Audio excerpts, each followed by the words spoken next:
ازيكم؟ كل سنة وانتم طيبين بمناسبة المولد النبوي الشريف.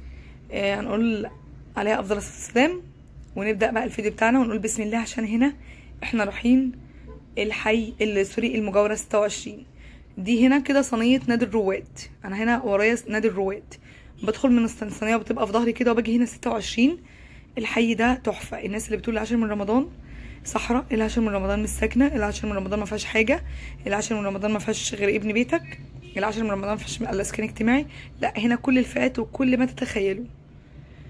الاول اشتركوا في القناه، فعلوا الجرس، حطوا لايك، اعملوا شير الفيديو عشان اكبر عدد يشوفوا. اللي عايز كافيهات بقى راقيه وحاجه حلوه قوي يجي هنا 26.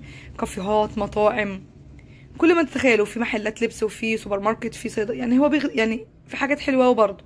بس نتكلم اللي حابب كافيه بقى، اللي عايز كافيه، اللي عايز مطعم كويس يجي هنا. احنا صورنا قبل كده، في هنا واحد بعد اهوت، ده بيعمل سندوتشات تحفه. وتحت اليافطه بتاعت المجاوره 26 دي في واحد بتاع وافل ووهم. بس اشتروا من عنده ودعموا الشباب دول بجد. الوافل بتاعه بيبقى غرقان شوكولاته، والله العظيم انا بقعد اقول لهم كفايه، كميه الشوكولاته دي بقد تمن الوافل، فالحاجه تحفه. عايزه اقول كمان اتفرجوا انتوا براحتكم، اسمعوا انا هقول ايه. ده المجاوره 26. المجاوره 26 دي كلها قصور. القصر هنا انا بقول يعني مفيش قصر هنا اقل من 15 20 مليون جنيه. كمان عايزه اقول لكم ان الفيديو انا ظالمه يعني عايزه اقول ان انا ظالمه الدنيا هنا بتصويري. ليه بقى؟ الشجر زي ما انتم شايفين عالي، فمداري على القصور دي. انا بعينيا شايفه اكتر من الموبايل، فانا كنت مبهوره جدا. الحاجه تحفه. يعني انا على طول بعدي من هنا، وعارفه ده من ايام بيتي، ما كان عندنا بيت اللي في ال21 اللي في وش معهد التكنولوجيا. كنت بعدي هنا وعارفه هنا وعارفه كل حاجه. كنا بنيجي هنا في محلات لبس، كنت بدخل فيها ونجيب منها. بس ما كانش بيجي في بالي ندخل جوه الحي جوه المجاوره كده الف فيها واتفرج عليها. بس عشان القناه زي ما قلت لكم، انا قلت اصور لكم انتوا كمان تشوفوا الحلو وتشوفوا الوحش وتشوفوا العالي وتشوفوا الرخيص وتشوفوا المستويات العاليه اللي في العشر. فبسم الله ما شاء الله، بسم الله ما شاء الله، القصور هنا تحفه تحفه تحفه. عايزه اقول كمان حاجه. بصوا انا بصوا اضحكوا بقى الاول. انا عشان كنت ابين لكم الجمال ده، المفروض كنت قعدت على الكبوت فوق وانا بصور. ليه بقى؟ عشان ابقى فوق الكاميرا، اجيب القصر من فوق كده بجماله، بشكله، بحلاوه الشارع، بالقصور تبقى باينه. لكن وانا في العربيه هنا الشجر مغطي على القصور دي، فتحسوا ان التصوير ظالم المكان شويه. ان عجبكم قولوا لي اصور لكم فيه مثلا العصر، الجو بدا يبقى كويس والحر بدا يخف، ننزل من بعد العصر كده نصور في النهار شويه.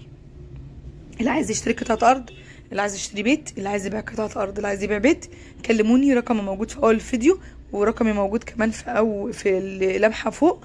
تواصلوا معايا واتس. واحنا عندنا مكتب بدل المكتب 2، وعندنا اراضي وعندنا بيوت وعندنا شقق للبيع. الايجار ملناش فيه، معلش اعذرونا، الايجار ملناش فيه.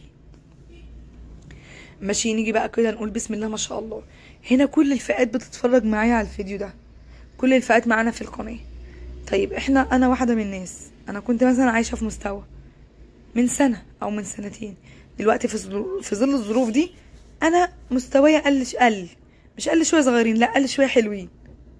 اللي انا كنت عايشه في المستوى اللي كنت عايشه فيه قل شويه حلوين. هل ده يخليني انا اقعد ابص واقول اشمعنى دول عندهم واشمعنى دول ربنا مديهم، طب انا اشمعنى واشمعنى؟ لا، نقول الحمد لله. في الاول وفي الاخر دي كلها ارزاق، وربنا مقسم لنا كلنا رزقنا، بس مقسمه بصحة، بفلوس، بسعادة، بأولاد، بكل حاجة. كل حاجة رزق، فربنا مديهولنا ومقسمهولنا. انتوا فهمتوا قصدي ازاي؟ انا بحت عربيتي الملاكي مش عارفه اشتري غيرها، لدرجه ان انا وانا بصور، بصوا انتوا تقولوا لي ليه انت بتقولي الكلام ده ازاي؟ انا هقولها لكم اهي. انا كنت محرجه وانا يعني مش بستعر من العربيه اللي معايا. العربيه اللي معايا ابيعها من الصبح مع حماده، ابيعها واجيب العربيه الملاكي تاني من الصبح. بس انا زي ما قلت لكم، هو مثلا حماده شغله عشان احنا اخشاب واوض نوم وحاجات من دي وصنايعيه موجوده في الورش تحت، فشغله للنص نقل او اللي هي اسمها ربع نقل دي. يمكن انا بعت العربيه الملاكي بتاعتي، انا مش قادره اشتري، انا مش قادره اشتري دلوقتي مكانها. بس انا وانا في المكان ده وانا ماشيه بالعربيه كنت محرجه. يعني فاهمين قصدي؟ مش قصدي حاجه والله، بس كنت محرجه. انا كده كنت محرجه يعني، ما بدخل بعربيتي كنت بلف بعربيتي في مكان، دلوقتي لدرجه ان قلت لاحمد يا نهار ابيض، دلوقتي اللي يشوف ما عربيه تعدي كده ايه اللي جايب العربيه دي هنا؟ العربيه عدت من بتوع الحي المجاوره دي، يقولوا لي جايب العربيه دي بتعمل ايه هنا دي؟ ما هي غريبه في وسط اللي جوه. فهل انا ازعل؟ هل انا اقول اشمعنى انا يعني مثلا نزلت اقل شويه؟ لا طبعا، بس اكيد ربنا مديهولي في حاجه تانية، الحمد لله رضا. يعني زنقت شويه بيتي، يعني عندي بيت الحمد لله رضا. بعت عربيه مش عارفه اشتري مكانها دلوقتي، مفيش مشكله اكيد هجيب. انتوا فاهمين قصدي؟